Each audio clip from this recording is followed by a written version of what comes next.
მოგესალმებით ჩემო ქართველებო, ემიგრანტებო და არაემიგრანტებო. აი დღეს ისეთი რაღაც მოხდა საქართველოში, რომ შეუძლებელია ამაზე მშვიდად საუბარი.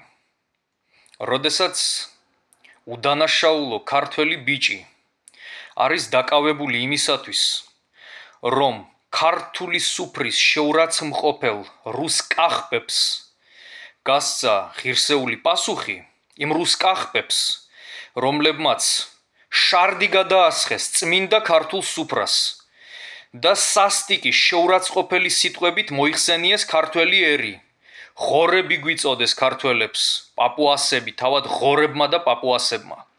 და ამას მშვიდად როგორ უნდა უყუროს ზოგადად ნებისმიერმა ძალოვანმა, საერო, სასულიერო პირმა, როგორ?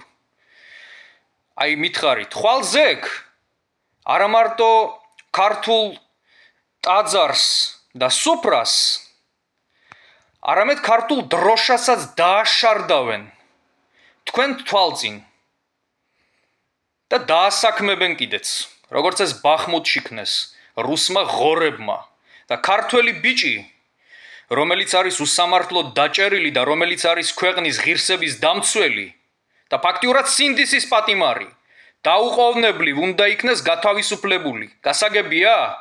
ეს არის უკვე ღირსების საკითხი. მაშინ ყველამ, ვინც ფიცი დადო სამშობლოს წინაშე, გამოდის რომ თელავს ამ ფიცს. თუ ის ახლავე არ გაათავისუფლებს ამ ბიჭს და იმ ღორ რუსებს არ დააკავებს. დააკავეთ ის ღორი რუსები. დააჯარიმეთ ის ღორი რუსები. საქართველო ქართველთა ქვეყანაა. დაიცავით ღირსება.